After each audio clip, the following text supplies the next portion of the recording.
Noticentro 1, CMI. Buenas noches, bienvenidos a las noticias. Los siguientes son los 3 hechos más importantes de hoy en Colombia.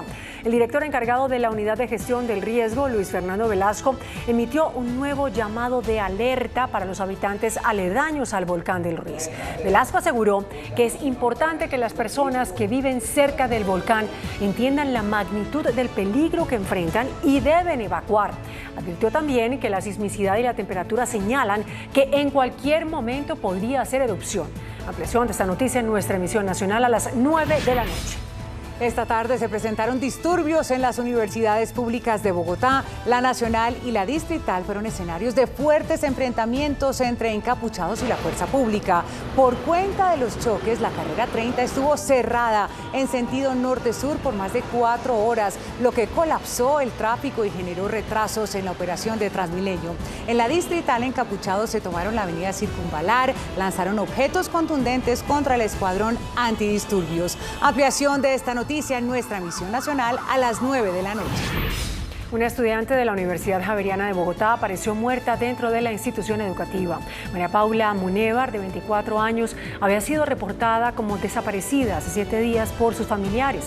Las autoridades investigan para determinar si se habría tratado de un posible suicidio o una sobredosis. La víctima es hija de un secretario del Consejo de Estado. Ampliación de esta noticia en nuestra emisión nacional a las 9 de la noche. Las siguientes son las noticias más importantes del mundo hoy. El dólar baja en toda América Latina. Miguel Díaz-Canel, reelegido como presidente de Cuba hasta 2028. Gobierno cubano ordena racionamiento de gasolina por escasez de combustible. India supera a China y se convierte en el país más poblado del mundo, según la ONU. Biden invita a la Casa Blanca al joven negro que fue baleado por timbrar en la casa equivocada. Con Margarita Ortega y Bianca Gambino. Los bancos centrales de la mayoría de países de América Latina reportaron una revaluación de sus monedas frente al dólar. La divisa estadounidense está cayendo en la región. El dólar ha sido el protagonista de gran cantidad de noticias en el mundo y Latinoamérica durante los últimos meses por sus cambios bruscos de arriba a abajo. Según la información de sus respectivos bancos centrales, el peso colombiano le ha ganado al dólar con una apreciación del 7,9%. El peso chileno registra un movimiento idéntico, aunque del 7,5%. En México, el peso también le viene ganando a la moneda estadounidense con un 7,4% de apreciación. En Brasil, el real se apreció un 4,8% frente al dólar. En Paraguay, el peso también progresó un 3,1%. En Uruguay, el peso le ha ganado a la moneda verde con una apreciación del 2,8%. El bolívar venezolano se devaluó un 37,5%. En lo que va del año y hasta el 18 de abril, la moneda argentina se devaluó el 20,9% frente al dólar oficial. El sol peruano cayó un 0,76%. Y por su parte, el peso boliviano no ha sufrido fluctuaciones en su tipo de cambio oficial. ¿Y qué pasó con la inflación en la región? Venezuela tiene el índice más alto. En los últimos 12 meses registra 501%. En el segundo puesto se ubica Argentina con el mencionado 104,3% interanual. Y en quinto lugar, Cuba, que hasta febrero acumula un alza de precios del 44,5%. El presidente de Cuba, Miguel Díaz-Canel, fue reelegido para un segundo y último mandato de 5 años con el voto del 97% de los diputados del Parlamento cubano que respaldaron al primer civil en tomar las riendas del país tras la era Castro. Entonces, aprobada por unanimidad la candidatura. Con esta abrumadora pero poco sorpresiva mayoría legislativa de 459 votos a favor de los 462 diputados presentes en la oficialista Asamblea Cubana, el actual presidente Miguel Díaz-Canel fue reelegido para un segundo y último mandato de 5 años. Popular para su 10ª legislatura. Díaz-Canel, que gobierna la isla desde 2018, es el primer civil en tomar las riendas del país tras los mandatos de los hermanos Fidel y Raúl Castro, que mantuvieron el poder desde el triunfo de la revolución en 1959. Y de quienes nos dirigen. De hecho, en su tradicional uniforme verde oliva, Raúl Castro, de 91 años, felicitó con un apretón en las dos manos al reelecto mandatario que se enfrenta a un contexto de crisis económica, escasez y descontento popular en la isla. Que él vea la realidad que está pasando dentro del pueblo. Díaz-Canel, con 62 años, es ingeniero electrónico y se quedará en el poder hasta el 2028. Y Cuba comenzó a restringir la venta de combustible en las estaciones de servicio, lo que amenaza con debilitar aún más la empobrecida economía de la isla, que peligra debido a los apagones diarios. El presidente Miguel Díaz-Canel indicó que limitaría la venta de diésel a 100 litros por vehículo y la venta de gasolina a 40 litros por automóvil. Además, evaluarán la venta de combustible según el tipo de carro, con límite de litros establecidos para cada categoría. El mandatario de la isla trató de justificar su gestión diciendo que los proveedores internacionales no han podido cumplir sus compromisos porque han estado también en una situación energética compleja. A mitad de año cambiará el orden poblacional en el mundo cuando la India supere a China como el país más poblado del planeta, según las proyecciones de la ONU. Aunque China ha sido históricamente visto como el país más populoso del mundo desde la caída del Imperio Romano, eso está a punto de cambiar, debido a que según las proyecciones de la ONU, la India desplazará este año el gigante asiático como el país más poblado del mundo, lo que plantea grandes desafíos en un país con infraestructura deficiente y sin suficientes empleos para sus millones de jóvenes. Debido a que esta nación localizada al sur de Asia y que representa aproximadamente 2,4% de la masa terrestre del mundo, ahora agrupa casi 18% de los humanos, casi una quinta parte de la humanidad, con más de 1.426 millones de habitantes, una cifra mayor a la población total de las Américas, África o Europa. Mientras muchos atribuyen el declive poblacional chino al creciente costo de la vida, así como el mayor número de mujeres en la fuerza laboral y la educación superior. Ucrania reportó al menos 60 ataques aéreos por parte de Rusia en las últimas 24 horas, mientras siguen los intensos combates en la ciudad de Bakhmut y sus alrededores. Varias regiones del país azotadas por el conflicto bélico con Rusia siguen bajo alerta ante la incesante amenaza de múltiples ataques aéreos. Aunque las autoridades aún no reportan el número oficial de víctimas, varios civiles resultaron heridos. El canciller de Rusia, Sergei Lavrov, llamó a unir fuerzas contra el chantaje de las sanciones de Occidente durante una visita a Caracas en la que se reunió con el presidente de Venezuela, Nicolás Maduro. Durante el encuentro, el jefe de la diplomacia rusa invitó al mandatario venezolano a visitar Moscú en nombre del presidente Vladimir Putin. El paso de Lavrov por Venezuela es la segunda escala en su gira por América Latina, que comenzó en Brasil y sigue por Cuba y Nicaragua. Después de estar internado en UCI, el presidente ecuatoriano Guillermo Lasso está estable de salud y será dado de alta a finales de esta semana. Ten de evaluar mi gestión. Luego de que la presidencia de la República de Ecuador informara que el presidente de ese país, Guillermo Lasso, había sido internado en el Hospital Militar de Quito, se conocieron nuevas noticias. Los médicos que atienden al mandatario estiman que recibirá el alta este viernes. Hace días, Lasso tuvo fiebre y la saturación de oxígeno en su cuerpo disminuyó. Con estos síntomas, los médicos que lo atendieron en el Palacio de Carondelet, sede del gobierno y casa presidencial, dispusieron el traslado de este hacia el hospital militar. Los doctores descartaron problemas pulmonares o cardíacos, pero lo diagnosticaron con una severa infección de origen urinario. Debido a su condición clínica, días atrás fue necesario el ingreso a la unidad de cuidados intensivos para un mejor control de su situación médica. El equipo de galenos del presidente informó esta tarde que el estado de salud del mandatario es estable, por eso en las próximas 72 horas podría salir. Se encuentra en este momento recibiendo medicación por vía intravenosa. El joven de 16 años que sobrevivió milagrosamente a un disparo en la cabeza por tocar el timbre de una casa equivocada en Kansas City fue invitado por el presidente Joe Biden a la Casa Blanca. Ralph Paul Yarr, el joven que sobrevivió a un disparo en su cabeza tras tocar accidentalmente el timbre de una vivienda equivocada en la ciudad de Kansas City, fue invitado a visitar al presidente Joe Biden en la Casa Blanca, mientras el agresor, identificado como Andrew Lester, de 84 años, se entregó ante las autoridades. Ante la gravedad del suceso, el presidente del país se comunicó con Yar y su familia. Asimismo, expresó desde sus redes sociales la importancia de exigir el almacenamiento seguro de las armas de fuego y la verificación de antecedentes en la venta de las mismas.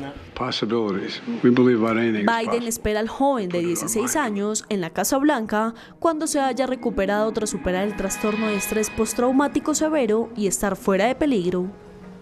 Robert Kennedy, el reconocido activista antivacunas y abogado ambientalista, presentará su candidatura presidencial para 2024 en Estados Unidos. El sobrino republicano del expresidente estadounidense John F. Kennedy busca llegar a la Casa Blanca. Uno de los objetivos de su campaña es poner fin, según él, a la fusión corrupta del Estado con el poder corporativo que amenaza con imponer un nuevo tipo de feudalismo en el país. El gran obstáculo que lo separa de la presidencia es su postura en contra de las vacunas, postura por la que ha tenido problemas con la opinión política y familiar. Un juez federal de Estados Unidos ordenó detener al expresidente peruano Alejandro Toledo para que sea extraditado a Perú, donde estaba acusado de corrupción por el caso Odebrecht.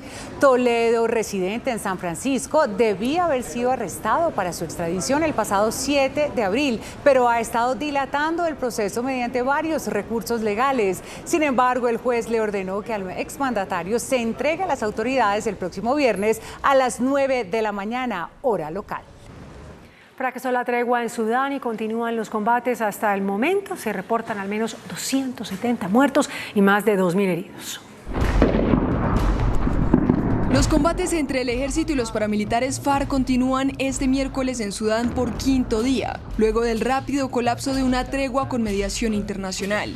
Naciones Unidas señaló que la cifra de fallecidos subió al menos a 270 desde el inicio de los choques durante el fin de semana.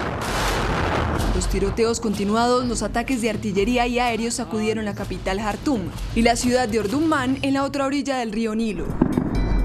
Los residentes reportaron enfrentamientos alrededor de los cuarteles militares y cerca del aeropuerto internacional. El alto el fuego de 24 horas debía estar vigente entre el anochecer del martes y el del miércoles, y dos bandos se comprometieron públicamente a respetarlo. El secretario de Estado de Estados Unidos, Anthony Blinken, habló con ambos generales. Su fracaso a la hora de pausar los combates al menos un día, pese a la presión diplomática de alto nivel, sugiere que ambos buscan una victoria militar y eleva la posibilidad de un conflicto más largo. El rey Juan Carlos llega a España tras abandonar Londres. El rey emérito de 85 años arribó en un jet privado, dejando el país inglés sin que hubiera habido un encuentro entre él y el rey Carlos III. Es la segunda visita tras mudarse a Abu Dhabi en 2020 por un escándalo financiero. Gran robot capaz de obtener mejores resultados que los jugadores profesionales de curling. El curling es uno de los deportes que más precisión necesita en el mundo de los Juegos de Invierno sobre las pistas de hielo. La inteligencia artificial y la robótica han logrado crear a Curly, que es capaz de lograr resultados por encima de los de cualquier profesional en la práctica. Este robot logra lanzar la piedra de 20 kilos en la pista de hielo con la fuerza y velocidad necesaria para ganar la mayor cantidad de puntos posibles. Lo más innovador de Curly es que cuenta con dos robots en una sola máquina. Uno se encarga de detectar las piedras sobre el campo de juego y el otro genera el lanzamiento previamente programado tras analizar la pista de hielo. Curly ha sumado victorias importantes ante los mejores equipos del mundo, ya que además de las capacidades que cuenta, es un robot que se adapta a cada pista de juego. Muy buenas noches. Hoy hubo celebraciones especiales en algunos sectores del país por la celebración de la fundación del M19. Hoy, hace 53 años, nació como un movimiento de protesta por el supuesto fraude en las elecciones que ganó el expresidente Misael Pastrana contra el entonces general Gustavo Rojas Pinilla. Nuestro invitado esta noche es el profesor Hipólito Mariño, quien fue comandante del M19 y quien ahora es miembro nada menos que del Consejo Superior de la Universidad Militar Nueva Granada. que es prácticamente el corazón de las fuerzas militares de nuestro país. Él se encuentra en Cali. Señor Hipólito, buenas noches. ¿De qué manera aparece usted como miembro del M-19? Muy buenas noches, señor Yamid Ahmad, muchas gracias por estar en este programa.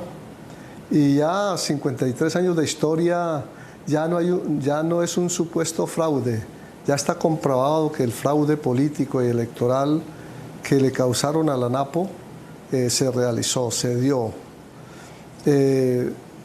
Yo aparezco en el M-19 como un joven inquieto que en esa década del 70 soñábamos con la revolución, pensábamos en la revolución a nuestra manera de jóvenes de esa época.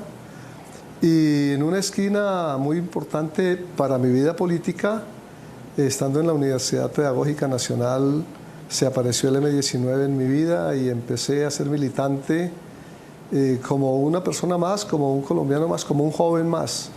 Yo era profesor en un municipio cercano a Bogotá, en el municipio de Chía, y a la vez me preparaba para ser un mejor profesor en la Universidad Pedagógica.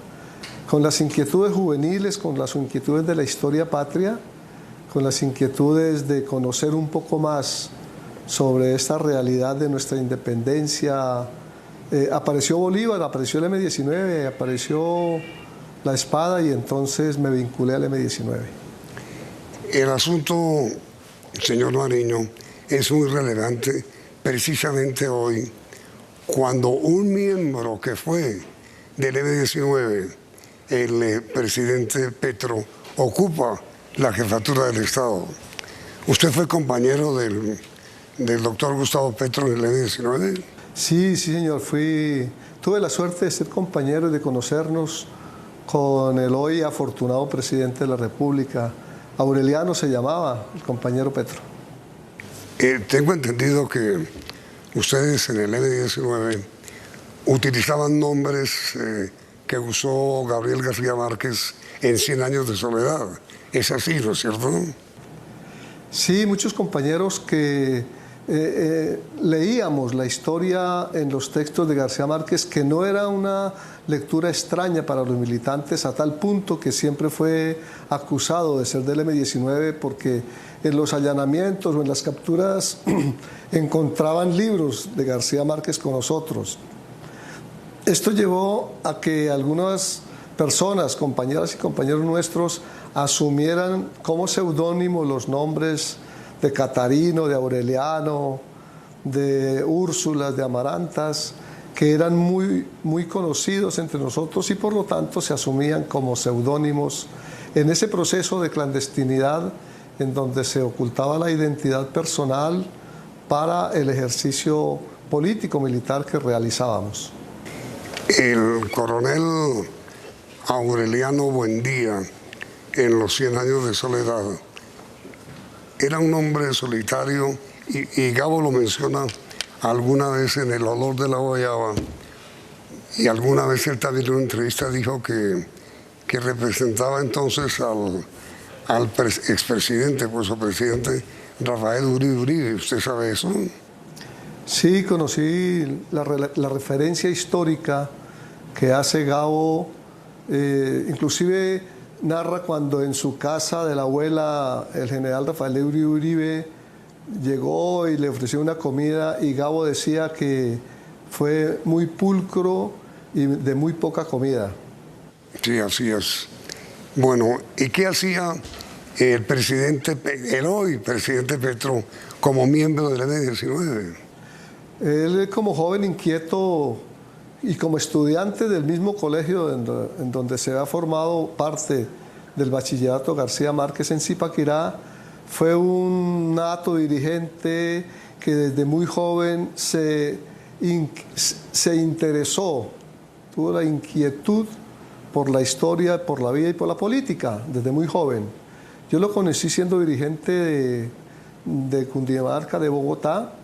Lo conocí por el año 82 cuando yo salí de la cárcel y en las distintas reuniones de dirección que se hacían en las tareas de planeación y de evaluación tuve la suerte de conocer a ese joven, como muchos de nosotros, quien hoy tiene la gran tarea y responsabilidad de continuar con la tarea que nos dejó Bateman en su mandato fundamental de seguir construyendo la paz, de seguir haciendo hasta lo imposible por la paz. Ese es el gran mandato que Gustavo Petro Aureliano en aquella época asumió y sigue asumiendo.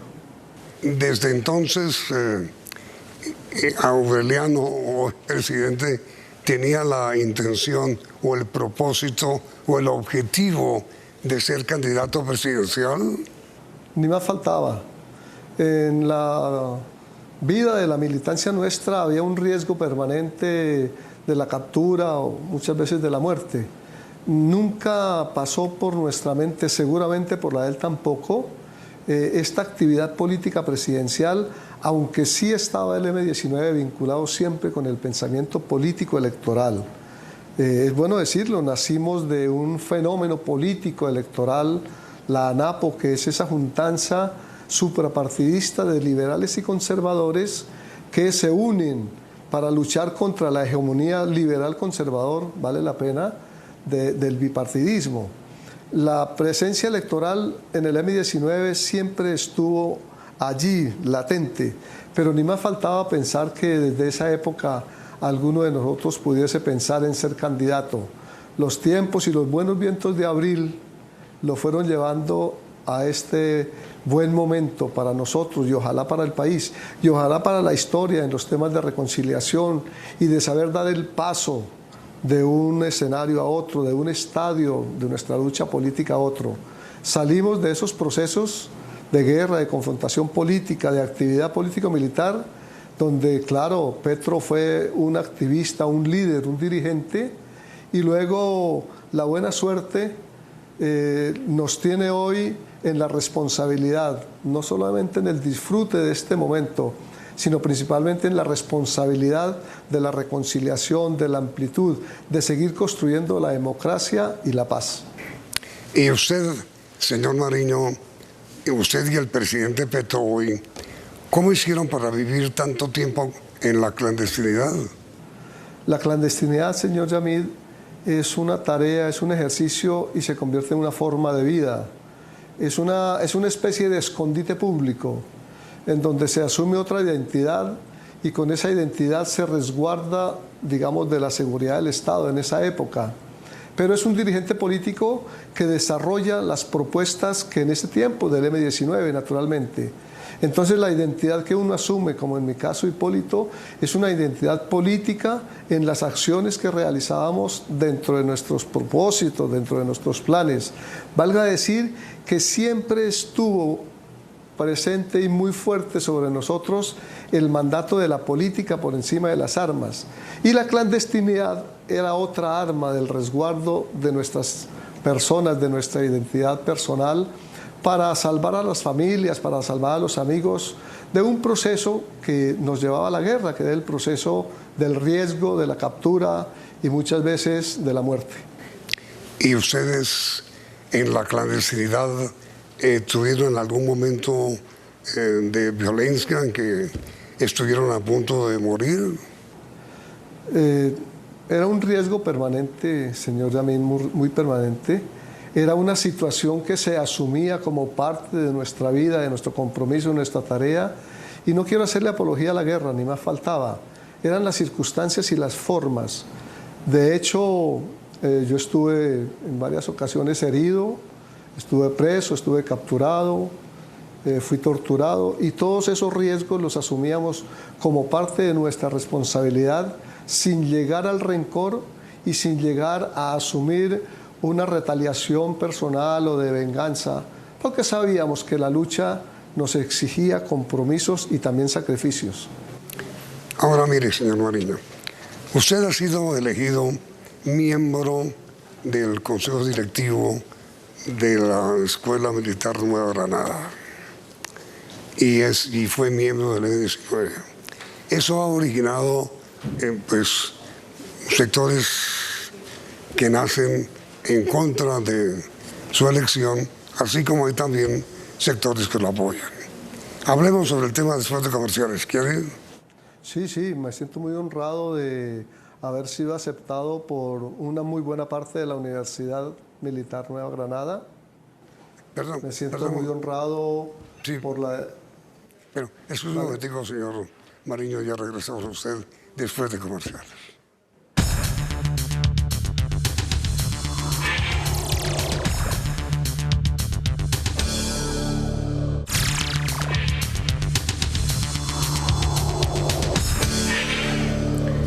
A ver, señor Hipólito Mariño, usted acaba de ser elegido miembro de la Universidad Militar Nueva Granada, que es el corazón, digamos, de las fuerzas militares de Colombia.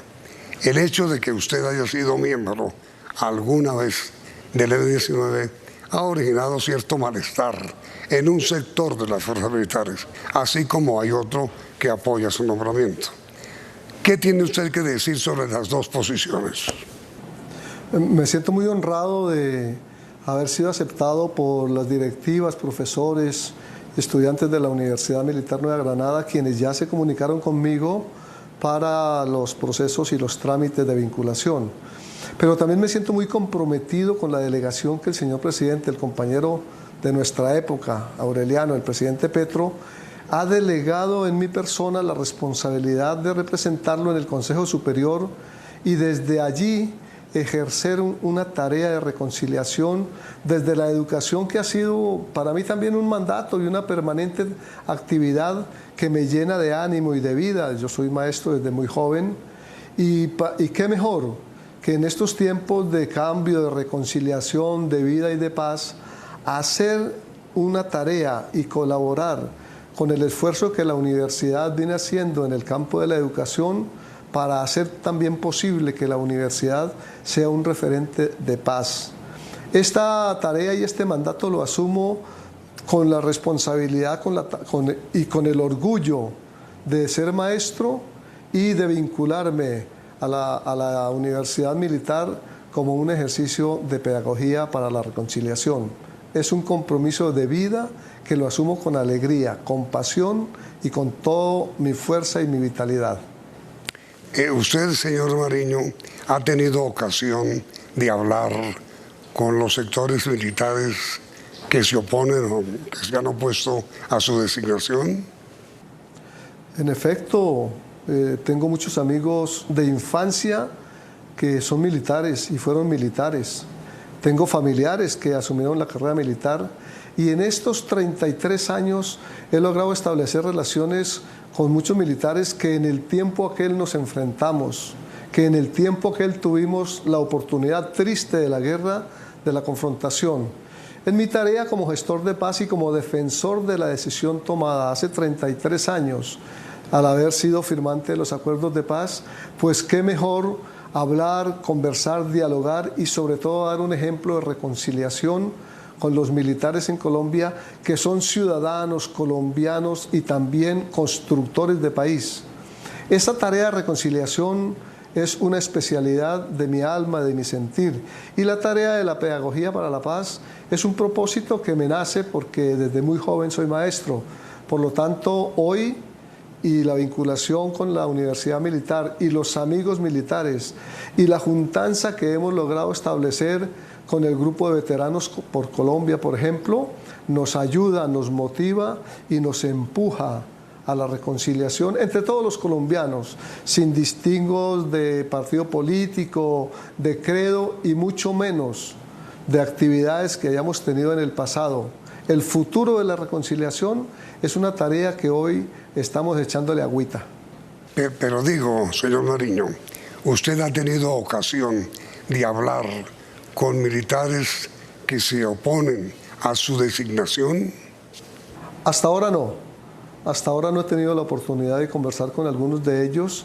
Sé que debo concertar una cita con algunos de ellos y ofrezco naturalmente mi abrazo y ofrezco mi disposición para conversar con ellos en la mejor forma y manera que nos exige la construcción de la pedagogía para la paz que la universidad lidera y naturalmente del sector político que con una identidad social, como son los militares y los militares en retiro, qué mejor juntarnos para mostrarle tanto a esta generación como a las que vienen pisándonos los talones que somos capaces desde nuestras diferencias y desde nuestras experiencias de construir la paz, la reconciliación, de construir una manera de vivir con alegría, con respeto y felices.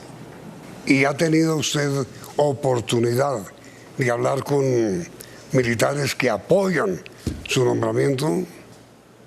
Con militares en retiro he tenido la oportunidad de conversar con ellos y con militares directivos de la universidad con quienes ya tuve la oportunidad de conversar luego de que el señor presidente emitió el decreto de mi delegación, les llegó a las directivas de la universidad y con ellos hemos conversado dándole continuidad a unas tareas que ya hemos venido trabajando con la universidad. Yo tengo una relación con la universidad militar desde hace unos años, no tan intensa, tan profunda y de tanto compromiso como el de hoy, pero tengo la suerte de haber sido aceptado por estos sectores de la vida académica militar en el ejercicio de la educación. ¿Y cuál ha sido su relación hasta ahora con la Universidad Militar?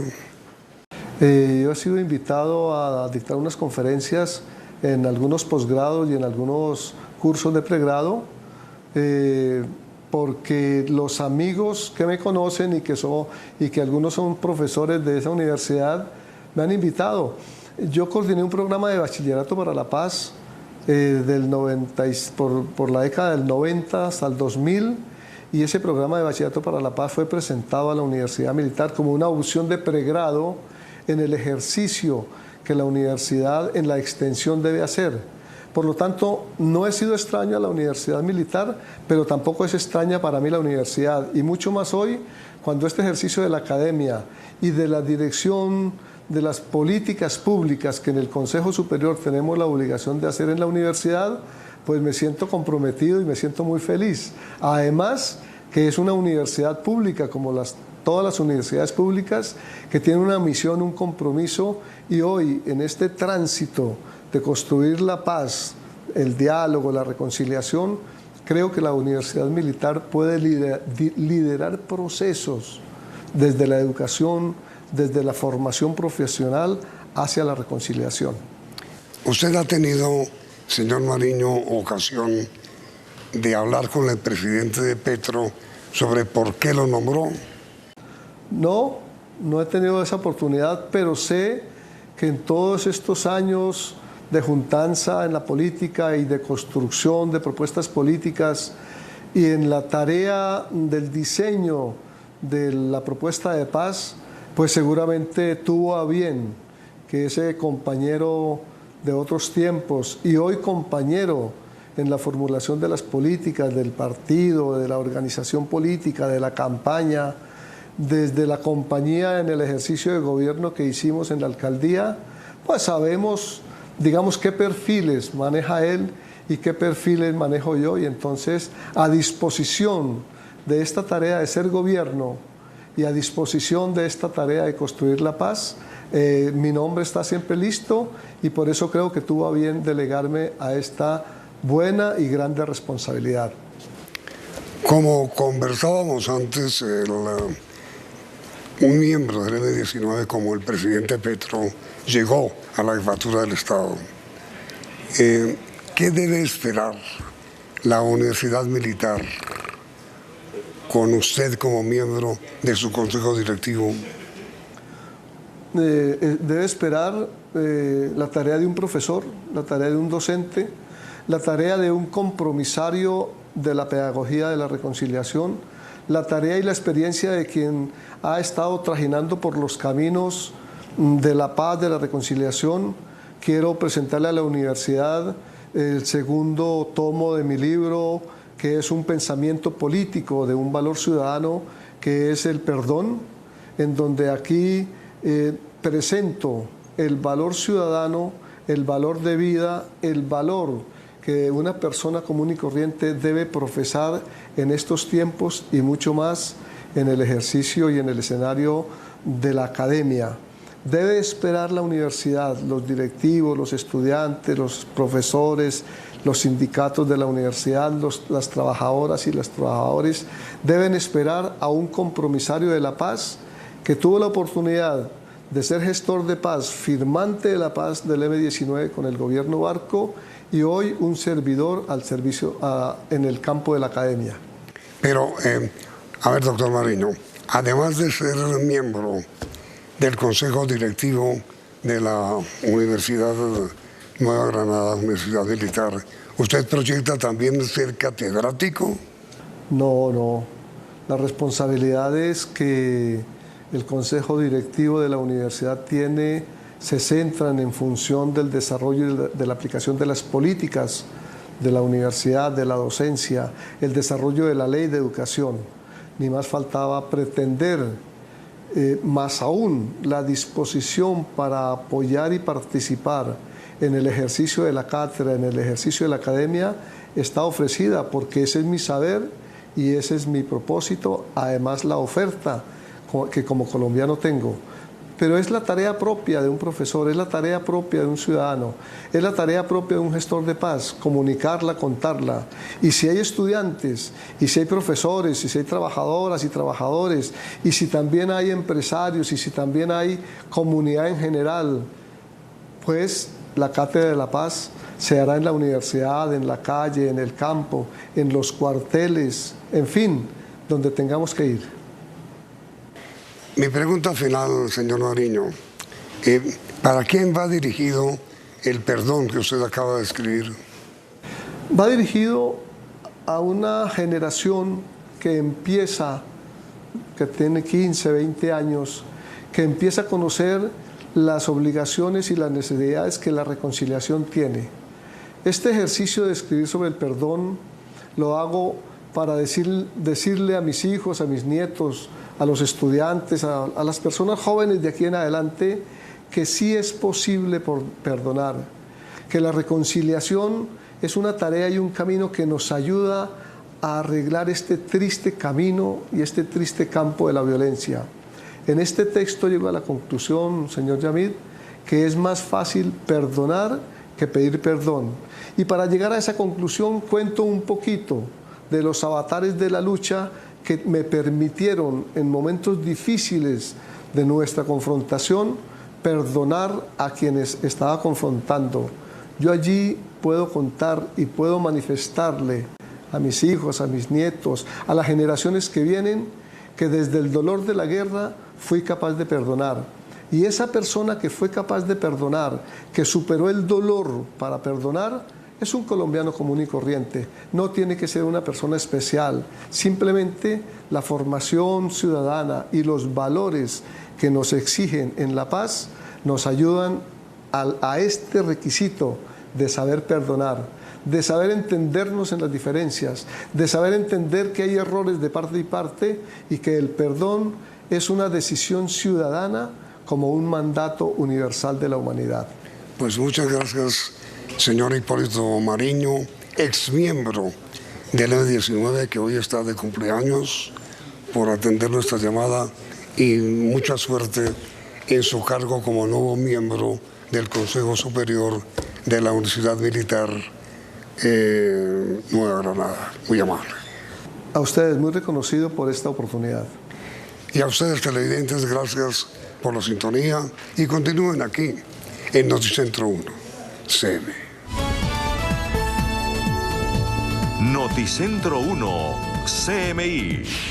La OEA no sirve para nada y hay que rehacerla, dice presidente Petro ante la misma OEA. El mandatario colombiano pide también que Cuba reingrese a la OEA y que Venezuela vuelva a ese organismo.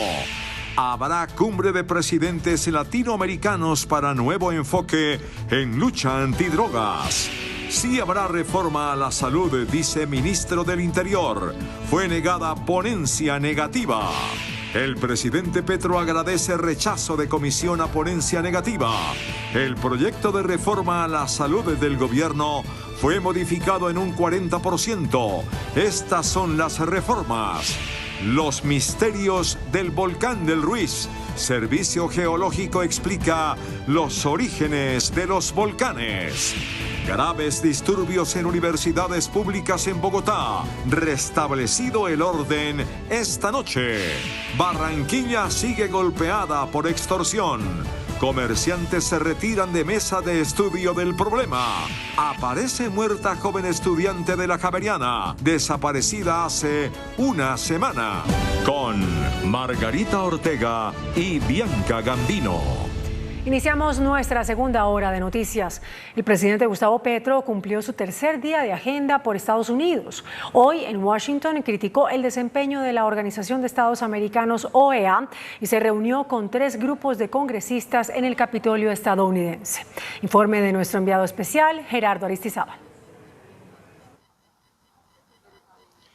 Hola, buenas noches. En su gira por los Estados Unidos, el presidente Gustavo Petro sostuvo hoy su primer día de agenda en Washington.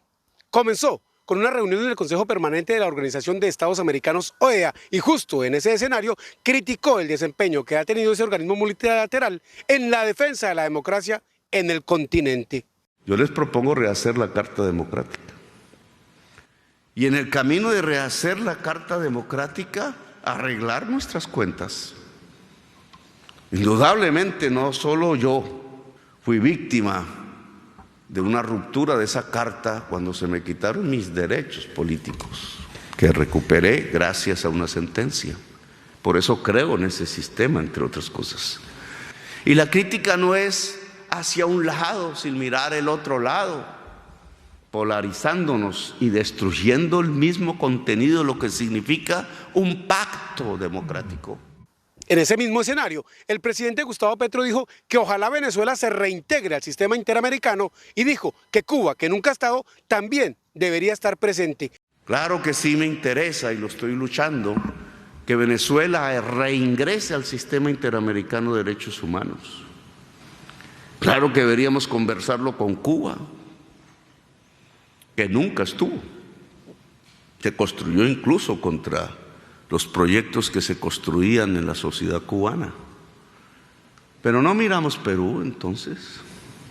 ¿No hay allí un presidente preso sin sentencia judicial, sin sus derechos políticos?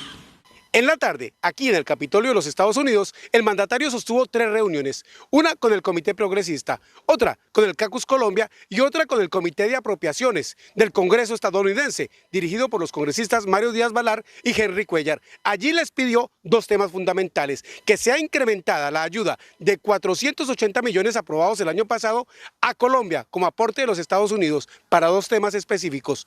¿Cuáles? El primero, reforma agraria, en la cual está empeñado su gobierno, porque debe cumplirse el punto 1 del acuerdo suscrito con la entonces guerrilla de las FARC.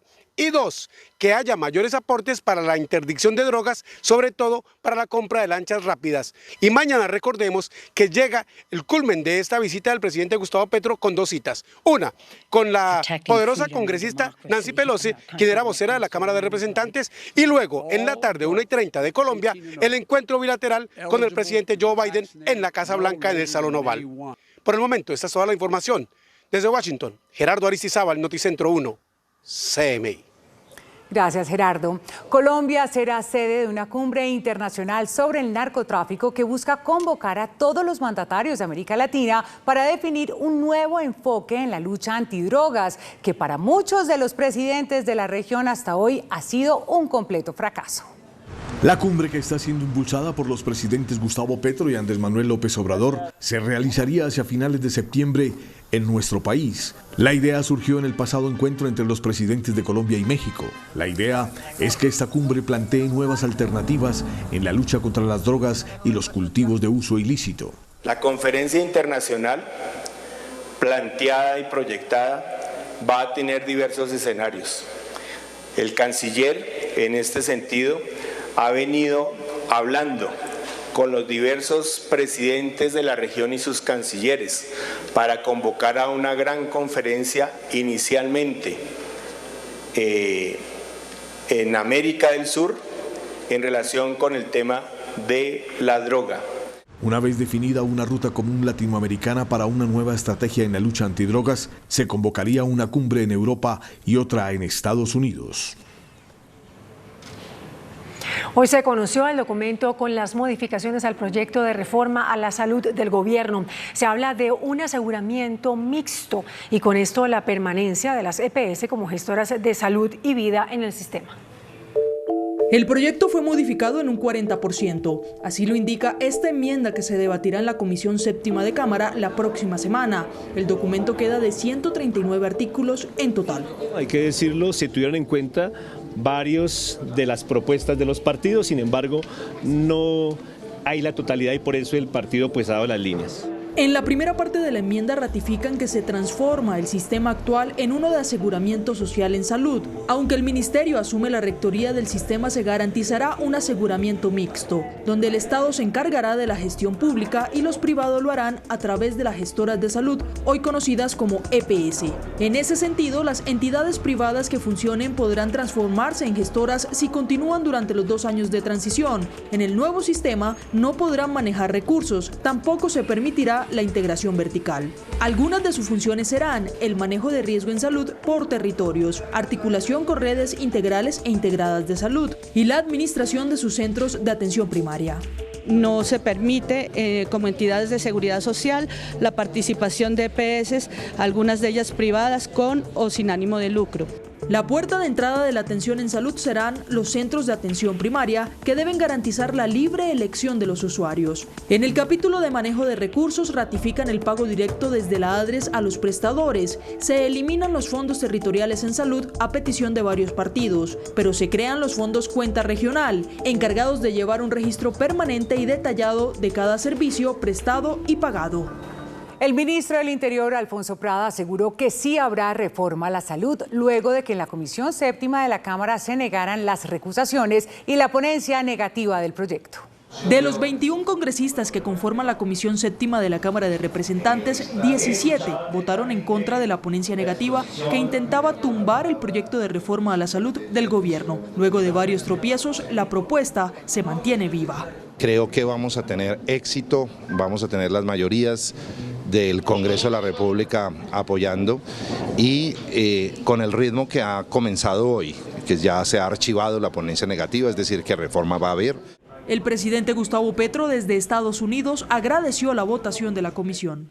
Agradezco profundamente a la Comisión Séptima de la Cámara de Representantes que haya rechazado la ponencia de archivo de la reforma a la salud. 17 votos por 4 a favor. Excelente. Que tengan un buen 19 de abril.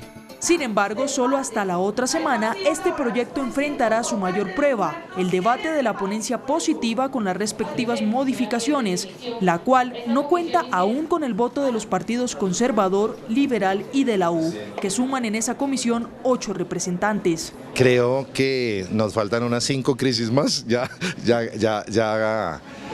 creo que con la tranquilidad con la que arrancamos hoy, estamos listos para ir avanzando en los debates que faltan. Hemos ido corriendo las líneas y ellos también las han corrido y creo que todo el mundo ha aportado un poco para mejorar el proyecto. El proyecto hoy es un sistema de salud mixto, es un sistema de salud donde las EPS que se transforman en gestoras no desaparecen. Del debate participaron, además de los ministros del Interior y Salud, la ministra de Trabajo Gloria Inés Ramírez, que hoy cuenta con funciones presidenciales, las ministras de Vivienda y Minas y el ministro de Comercio, Industria y Turismo. Estamos respaldando las reformas del gobierno. Aquí somos un solo bloque, todos remamos para el mismo lado y estamos, por supuesto, con la ministra Carolina haciendo el gobierno del cambio. Y desde su cuenta de Twitter, el presidente Gustavo Petro salió en defensa de su ministra de Salud, Carolina Corcho.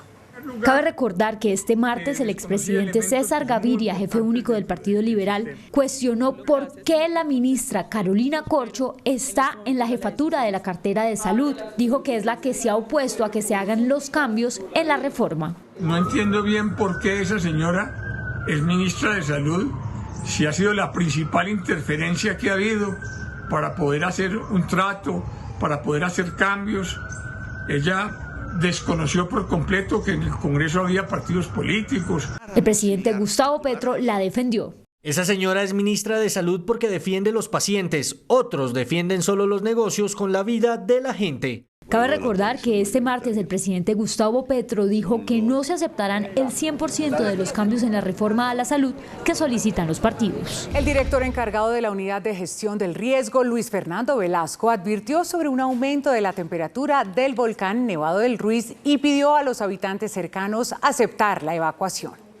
El director encargado de la Unidad Nacional de Gestión del Riesgo explicó lo que representa el aumento de temperatura del volcán y pidió a la comunidad aceptar la orden de evacuación. La sismicidad, la temperatura, la expulsión de cenizas, gases, vapor nos señala que en cualquier momento el volcán puede hacer erupción y nos estamos preparando en el sistema como si así fuese. Que la gente, alguna gente, entienda la magnitud del peligro y acepten la evacuación. Hasta el momento van 135 personas evacuadas. Velasco también reveló que ya están listos los recursos para cambiar los equipos de monitoreo. Tenemos a disposición del sistema geológico 16.000 millones de pesos listos.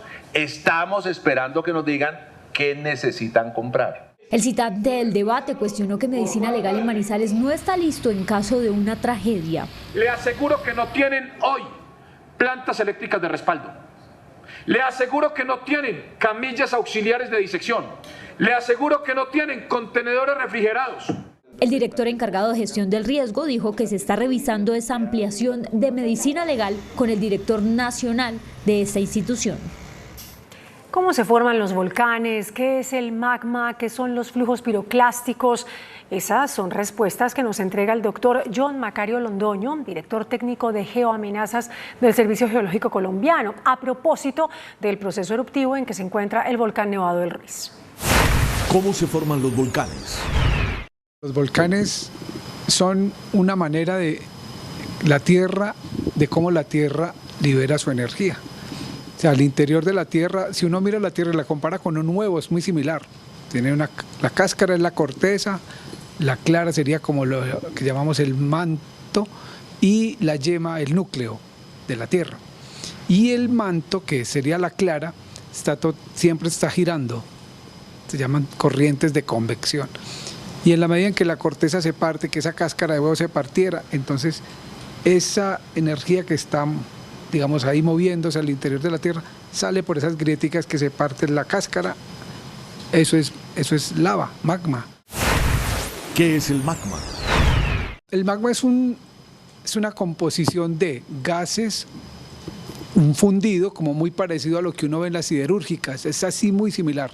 Entonces eso tiene gases, tiene material fundido y tiene a veces pedazos o material sólido. Es una mezcla de esos tres materiales, eso es el magma. Y de ahí es donde se forman las rocas ígneas que llamamos. ¿Por qué un volcán expulsa ceniza? Cuando el volcán se presuriza un poco, digamos que acumula la suficiente energía para empujar y poder sacar ceniza, que es roca pulverizada. Esa ceniza no está acumulada, es decir, la ceniza no está internamente en forma de ceniza, no, está sólido. Pero cuando el volcán hace esas pequeños taponamientos que duran muy poco tiempo, pues ese material que está sólido se pulveriza y se vuelve de ceniza. ¿Qué son los flujos piroclásticos? Los flujos piroclásticos, o también se les dice nubes ardientes o corrientes de densidad piroclástica, se les dice pues de varias maneras, es el fenómeno más letal que puede tener un volcán. ¿Por qué razón? Porque es cuando una columna eruptiva, esta que sale, como la que vieron esta mañana, pero mucho más grande, muy cargada de sólidos, de material sólido, pues, pero pulverizado, llega un momento en que es tan pesada, salió con mucha energía, pero llega un momento en que no alcanza más altura por lo pesada y se colapsa. Al colapsarse, todo este material sólido que está ahí mezclado con gases, rueda falda abajo por las laderas del volcán y esto va a más de 100 kilómetros por hora y a más de 300, 400, 500 grados de temperatura.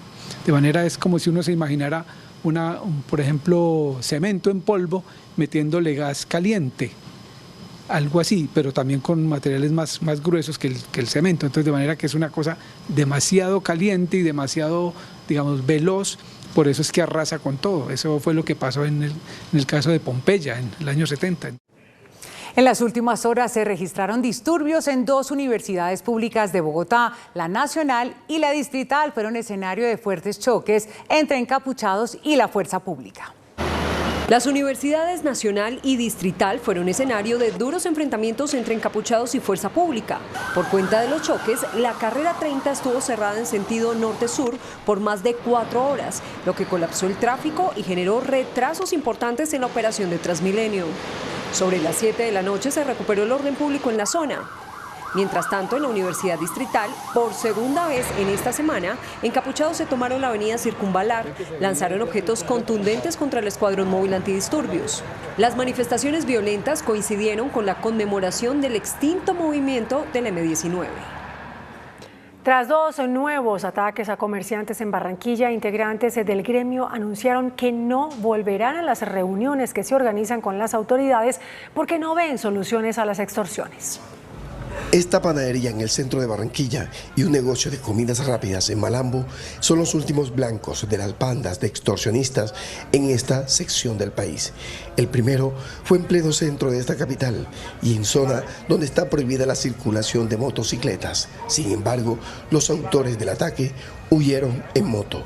Los comerciantes se mostraron contrariados con los permanentes anuncios de acciones, operativos y planes especiales mientras persisten las extorsiones. Nosotros el gremio asumimos no ir a más reuniones. Creemos que estamos ya cansados de reuniones donde se nos informan estadísticas, donde se nos hablan de estrategias, porque la realidad es otra. Necesitamos seguir y vamos a seguir insistiendo en que no se debe por parte del distrito, por parte de la gobernación, cobrar un impuesto de seguridad cuando esta no está siendo garantizada para los barranquilleros. Los gremios de comerciantes exigen una administración de justicia eficaz y ejemplarizante.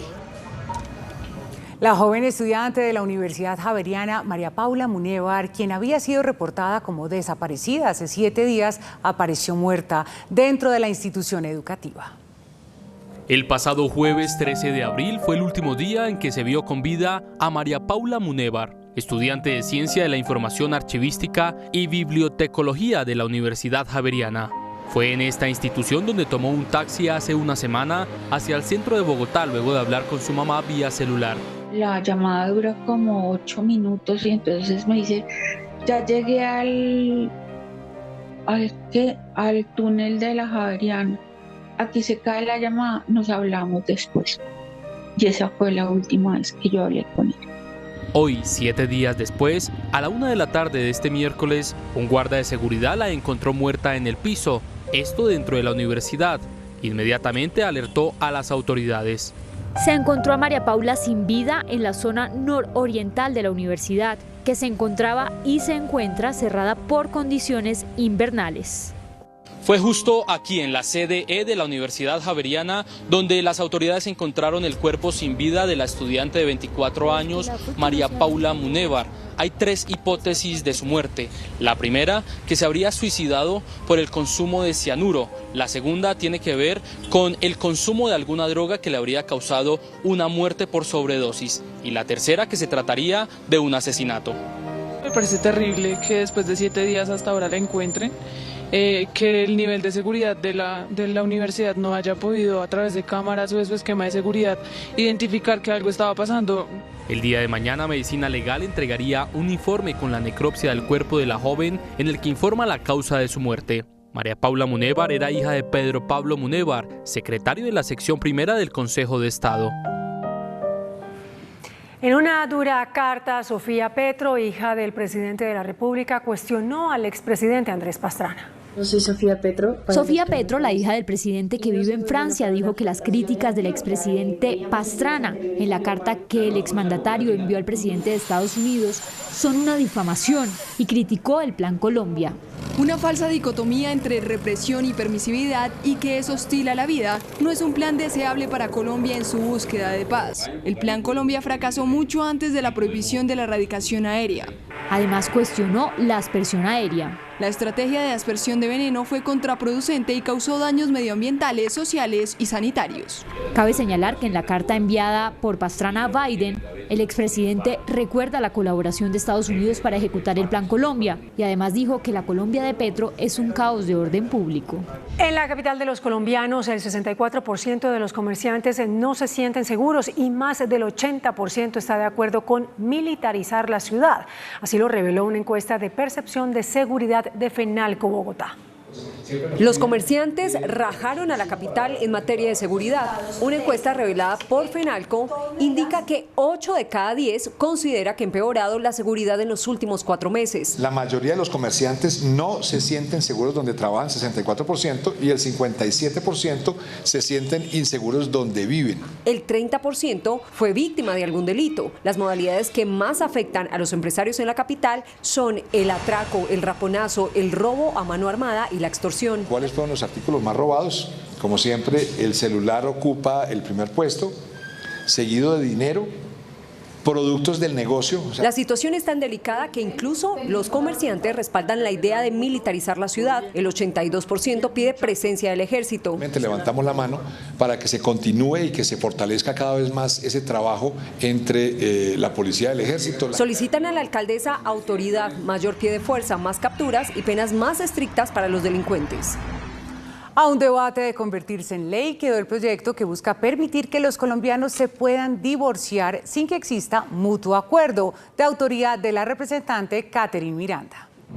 La representante Catherine Miranda, autora de la iniciativa, explicó los alcances de este proyecto. En cualquier momento, una mujer o un hombre pueda pedir la disolución del matrimonio sin importar si está dentro de las causales o no, solamente basta la voluntad de una de las partes. Esto será un avance enorme en las libertades en nuestro país. El proyecto está a un debate de ser ley. El precio de los peajes entre los departamentos de Quindío y el Valle del Cauca bajarán, esto debido a la caída del puente El Alambrado. Debido a la caída del puente El Alambrado que une a los departamentos del Valle y Quindío, el ministro de Transporte Guillermo Reyes anunció cómo pagarían el peaje mientras es reparado el puente. Hay 2 peajes que se generan en las vías alternas. ¿Qué vamos a hacer? Por ley no podemos quitar los peajes. En cambio de quitar uno vamos a dividir los 2 en 50 y 50%, de manera que los ciudadanos no paguen doble peaje cuando la causa de la caída del puente no es de ellos. El anuncio lo hizo el ministro durante el foro Ruta Ferroviaria Estación Caribe realizado en la ciudad de Santa Marta. La hija del extraditado jefe de las autodefensas, alias Don Berna, habló en una audiencia pública ante la Comisión Segunda del Senado. Pidió condiciones para que su padre pueda colaborar con la justicia. La hija de alias Don Berna dijo que no quieren que su padre se muera sin que cuente la verdad. Cabe recordar que se encuentra en una prisión de máxima seguridad en Indiana, Estados Unidos. Y siempre él ha estado muy abierto a decir la verdad, nunca se ha negado, solo que ahora en esta prisión la verdad no hay las condiciones tecnológicas para que él siga diciendo la verdad, siga con lo de justicia y paz diciendo la verdad, reparando a las víctimas.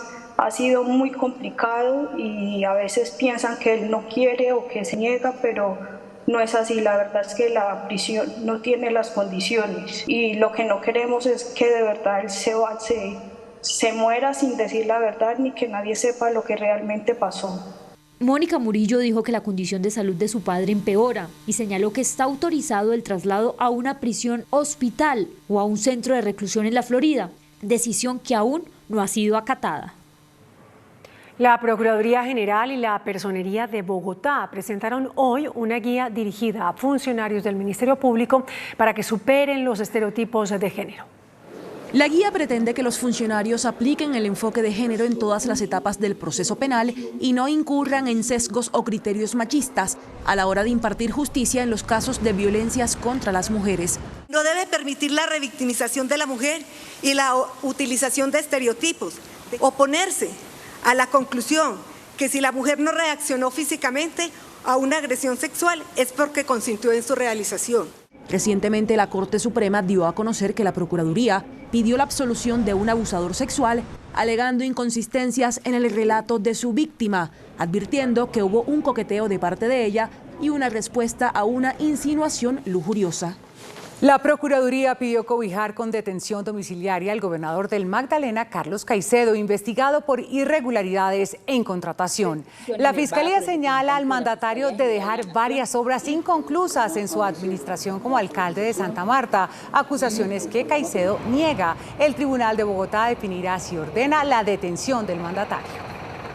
En medio de un robo, un ciclista avaleó de muerte a uno de 3 ladrones que hurtaron su bicicleta. El hecho se presentó en la localidad de Engativá, en Bogotá. Atención a este impactante video de un ciclista que mató a un presunto ladrón que lo quería robar con otros 3 en la localidad de Engativá, en Bogotá.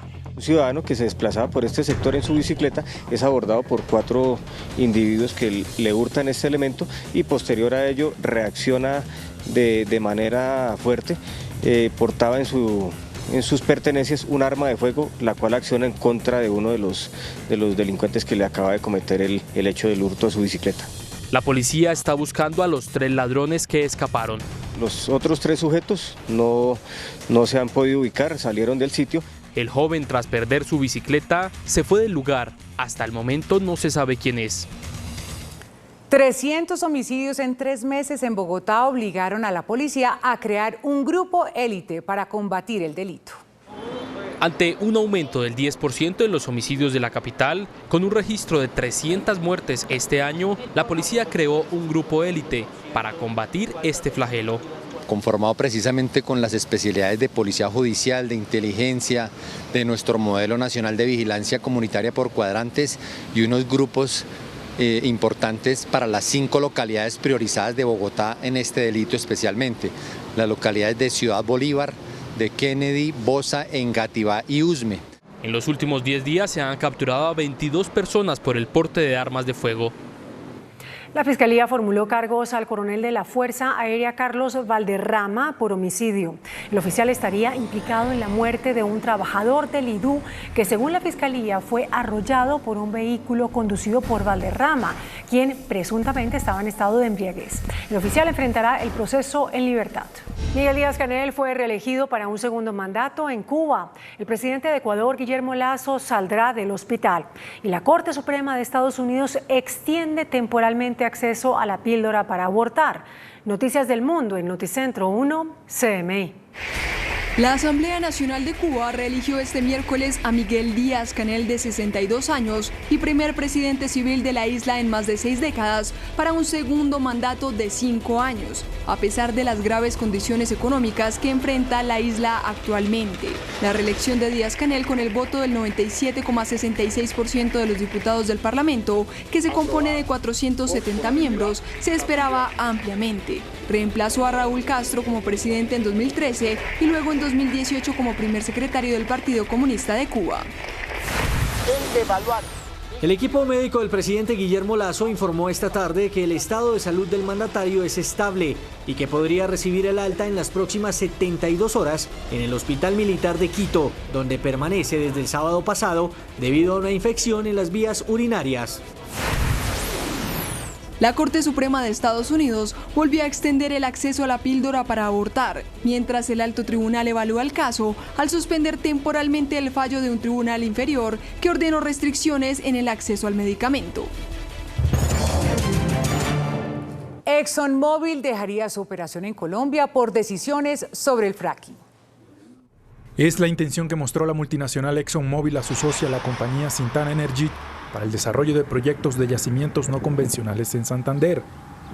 Las decisiones sobre la negativa a la implementación del fracking en Colombia llevarían a la compañía a tomar la decisión de por lo menos pedir la suspensión en uno de esos contratos. Sin embargo, hoy no se ha dado una solicitud formal ante la Agencia Nacional de Hidrocarburos o una solicitud de cancelación.